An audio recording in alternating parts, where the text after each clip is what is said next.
একটা নবী ও রাসূলের ইতিহাসকে যদি পড়া যায়, যত নবী ও রাসূল পৃথিবীর মধ্যে এসেছেন, যত সাহাবায়ে কিরাম এসেছেন, যত আম্বিয়ায়ে কিরাম আলাইহিমুস সালাম এসেছেন, যত তাবেঈন খুলাফায়ে রাশিদিন পৃথিবীর মধ্যে এসেছেন, প্রত্যেকের মধ্যে একটা জিনিস ছিল, সেটা হচ্ছে কি তাদের মধ্যে ত্যাগ স্বীকার করার সেই ক্ষমতা ছিল, এবং তিনারা ত্যাগ স্বীকার করে কিভাবে আল্লাহর নৈকট্য উপার্জন করা যায়, কিভাবে মানুষকে, সাধারণ মানুষকে, কিভাবে পথহারা মানুষকে, কিভাবে অন্ধকারে থাকা মানুষকে, কিভাবে জাহিলিয়াতের যুগের মানুষকে কিভাবে আল্লাহ পর্যন্ত পৌঁছানো যায়, এটাই তিনাদের কাজ ছিল। আর আমরা কোটি কোটি আল্লাহর দরবারে শুকরিয়া আদা করি যে দরবারে আপনি এসেছেন। এই দরবার হচ্ছে সেই দরবার যেই দরবারের মধ্যে থেকে আপনার খারাপিয়াত দূর হয়ে যায়, যে দরবারের মধ্যে থেকে আপনার সমস্ত নফসানিয়াতকে কন্ট্রোল করা যায়, যে দরবারের মধ্যে থেকে আপনার নফসে মুতমাইন্না তৈরি করা হয়, যে দরবারের মধ্যে থেকে আপনি নফসে আওয়ামা, নফসে লাওয়ামা থেকে নিয়ে নফসে মুতমাইন্না পর্যন্ত পৌঁছানো যায়, যেই দরবারের মধ্যে এসে আল্লাহ রাসূলকে পাওয়া যায়, যে দরবারের মধ্যে পৌঁছাতে গিয়ে ইমামে হুসাইন ও হাসানকে পাওয়া যায়, যে দরবারের মধ্যে এসে হযরতে ফাতিমা তুজ-জোহরা রাদিয়াল্লাহু তাআলা আনহাকে পাওয়া যায়, যে দরবারের মধ্যে এসে আপনার সমস্ত নবী ও রাসূলকে স্বপ্নের আকারে এই দরবার থেকেই আপনার মুর্শিদের মাধ্যম দিয়ে, রিসালাতের মাধ্যম দিয়ে আমরা সকল মানুষ আমরা সেই দরবার পর্যন্ত পৌঁছানো যায়, এটাই সেই দরবার। বলেন সুবহানাল্লাহ। বিরাদর ইসলাম, এই দরবারে আমরা এসেছি, এই দরবার হচ্ছে সেই রিসালাতের দরবার, এই দরবার হচ্ছে সেই দরবার যেখানে আল্লাহ পর্যন্ত মানুষকে পৌঁছানো যায়। এই দরবার হচ্ছে সেই দরবার যে একটা গুনাহগার ব্যক্তিকে সেই গুনাহকে ছাড়িয়ে তার অন্তরে জিকিরে ইলাহি জারি করা যায়। এই দরবার হচ্ছে সেই দরবার যেই দরবারে নিঃস্বার্থভাবে মানুষকে ত্যাগ স্বীকারের মাধ্যম দিয়ে, মুর্শিদ কিবলা হাজারো কিছু ত্যাগ স্বীকারের মাধ্যম দিয়ে এই মানুষকে, পথহারা মানুষকে আল্লাহ মুখী করিয়েছেন। এটা বিশাল বড় একটা সৌভাগ্যবান আমরা মনে করছি। হাজারো দরবার রয়েছে, ভারতবর্ষ শুধু নাই, বিশ্বের হাজারো অনেক দরবার রয়েছে, যে দরবারের মধ্যে তরিকার তও কোনো আলোচনা হয় না। এমনও কিছু বেরেলিদের মধ্যে দরবার রয়েছে যেখানে মুর্শিদ কিবলা তাদের আছে, কিন্তু তরিকার তও আলোচনা হয় না, তাদেরকে এই বিষয়ে কোনো আপনার আলোচনাও শিক্ষা দেওয়া হয় না, যে অন্তরে জিকিরে ইলাহি জারি হয় সেই দরবারে এমনও কিছু শিক্ষা দেওয়া হয় না। মানুষ এসে মুর্শিদ দরবারে আসে, আর আসার পরে কিছুক্ষণ আলোচনা করলো, কেউ কথা বলতে পেল, কেউ কথা বলতে পেল না, সেটা আলাদা বিষয়, কিন্তু এটা এমনই একটা দরবারে এসেছেন, এমনই একটা দরবারে আমরা পৌঁছে গেছি। এটা আল্লাহর কাছে কোটি কোটি শুকরিয়া আদা করি যে দরবারের মধ্যে থেকে আপনার দ্বীনের আলোচনা হয়, যে দরবারের মধ্যে থেকে আপনার ইসলামের আলোচনা করা হয়, যে দরবারের মধ্যে থেকে আপনার সমস্ত দুনিয়াবি কিছু সমস্যা হলে সেটাও আলোচনা করা হয়। এই দরবার হচ্ছে সেই দরবার যে দরবারের মধ্যে থেকে আল্লাহ পর্যন্ত পৌঁছানো যায়, যে দরবারের মধ্যে থেকে আপনার মা বাপকে খিদমত করার শিক্ষা পাওয়া যায়, যে দরবারের মধ্যে থেকে রাসূলকে কি করে পাওয়া যায় সেই শিক্ষা পাওয়া যায়। এই দরবার হচ্ছে সেই দরবার যে দরবারে আপনার লিল্লাহিয়াতের জন্য, ইসলামের জন্য কি করে মানুষের সাথে, মানুষকে ভালোবাসার সাথে কিভাবে কাজ করা যায়, এই দরবার হচ্ছে সেই দরবার যে দরবারে কোরআনকে বোঝার ক্ষমতা পাওয়া যায়। এই দরবার হচ্ছে সেই দরবার, এই দরবার হচ্ছে রাসূলের পাককে কিভাবে বোঝানো যায়, এই রাসূলের পাকের মর্যাদাকে কিভাবে বোঝানো যায় বা বুঝতে পারা যায়, এই মুর্শিদ কিবলার মাধ্যম দিয়ে পাওয়া যায়। এটাই হলো সেই দরবার। বিরাদর ইসলাম, আমরা এই দরবারে এসেছি যেইভাবে সাহাবায়ে কিরাম রিদওয়ানুল্লাহু তাআলা আলাইহিম আজমাইন আল্লাহ রাসূলকে ভালোবেসেছেন। আপনারা নিশ্চয়ই শুনেছেন যে ইসলামের প্রথম যুদ্ধ হয়েছিল বদরের যুদ্ধ। সেখানে 313 খানা সাহাবা আমার রাসূলের পাকের সাথে থেকে যুদ্ধের ময়দানে গিয়ে নিজের জানের পরোয়া না করে, নিজের মালের পরোয়া না করে, নিজের আত্মীয় স্বজনের পরোয়া না করে, নিজের ভাইয়ের পরোয়া না করে, নিজের বাপের পরোয়া না করে, নিজের আরো বিভিন্ন রিলেটিভের কথাবার্তা মাথায় না রেখে আল্লাহ রাসূল যেটা বলেছিলেন সঙ্গে সঙ্গে সেই সাহাবায়ে কেরাম মাথা নত করে মেনে নিয়েছিলেন। আর যখনই মাথা নত করে নেমেছিলেন তো আল্লাহ রাসূল বলেছিলেন যে আমার সাহাবা শোনো, আজকে আমরা যুদ্ধের ময়দানে এসেছি। আমরা এই যুদ্ধের ময়দানে এসে ইসলামকে জয় করার জন্য এসেছি। 313 খানা সাহাবায়ে কেরাম যখন সেই যুদ্ধের ময়দানে পৌঁছে গেছিলেন, আর তাদের মধ্যে যখন জজবা তৈরি হলো, তখন আল্লাহর দরবারে দোয়া করেছিলেন, আমার নবী, এই পরওয়ারদিগারে আলম, তোমার দরবারে আজকে দোয়া করতেছি, এই ইসলামের জন্য দোয়া করতেছি, এই ইসলামের ঝান্ডাকে সারা পৃথিবীর মধ্যে ফাইলানোর জন্য দোয়া করতেছি। পরওয়ারদিগারে আলম, আজকে সাহাবায়ে কেরামের অন্তরে জজবা তৈরি হয়েছে, এই সমাজে দোয়া করছি, পরওয়ারদিগারে আলম, তুমি আমার দোয়াকে কবুল করো, আর ইসলামের ফাদা, ইসলামের জয়কে সারা পৃথিবীর মধ্যে দেখিয়ে দাও। কিন্তু রাসূল পাক সাল্লাল্লাহু আলাইহি সাল্লাম ওই সাহাবায়ে কেরামকে নিয়ে মদিনা শরীফে কিন্তু দোয়া করেননি।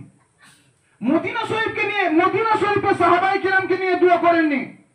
কেন?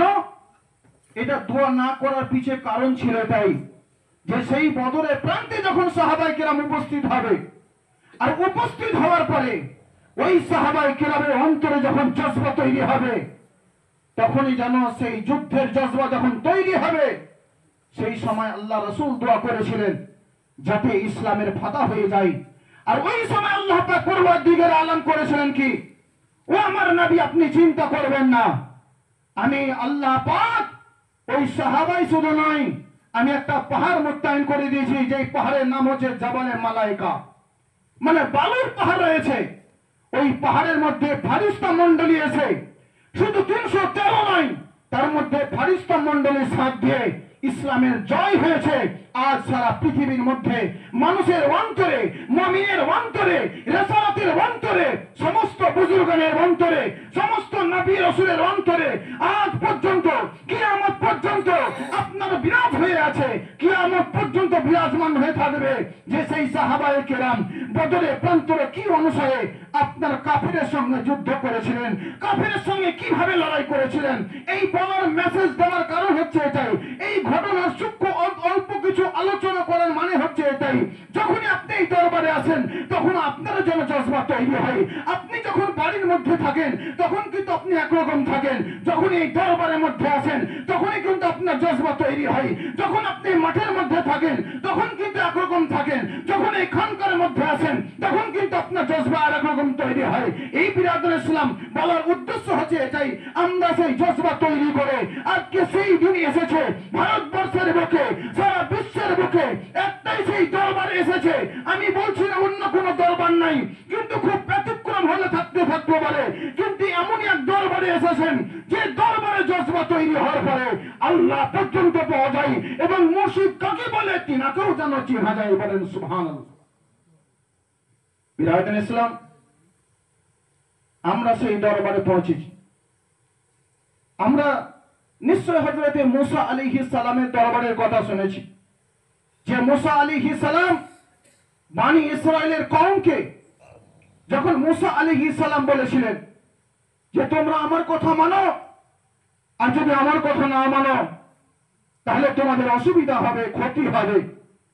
সেই সময় মুসা আলাইহিস সালামের কথা যখন তার কওম, বনি ইসরাইলের কওম যখন মানেনি, সেই সময় আল্লাহ পাক ওই বনি ইসরাইলের কওমের উপরে আযাব নাযিল করেছিলেন। বনি ইসরাইলের কওমের উপরে আযাব নাযিল করেছিলেন। তখন আমার সেই বনি ইসরাইলের কওমের লোকেরা আবার যেন মুসা আলাইহিস সালামের কাছে গিয়ে বলছে, হুজুর, আমাদের কোনো রাস্তা নাই, আমাদের কোনো পথ নাই, আপনি আমাদের আবার বাঁচান। এইভাবে যখন আমার রাসূলের পাকের জামানা আসলো, আমার রাসূলের পাকের মানে যখন সময় আসলো, আমার রাসূলের পাক যখন নবী হয়ে পৃথিবীর মধ্যে আসলেন, আম্বিয়া কিরামের মাস্টার হয়ে পৃথিবীতে আসলেন, নবীদের সর্দার হয়ে যখন পৃথিবীতে আসলেন, যিনি খাতামুন নবীয়িন হয়ে পৃথিবীতে আসলেন, যিনি নবীদের নবী হয়ে পৃথিবীতে আসলেন, যিনি আম্বিয়া কিরামের সমস্ত আম্বিয়া কিরামের সর্দার হয়ে পৃথিবীতে আসলেন, যিনি মাকানা আমায়া কোনো হায়াতুন নবী হয়ে পৃথিবীর মধ্যে আসলেন, যিনি জিন্দা নবী হয়ে পৃথিবীর মধ্যে আসলেন।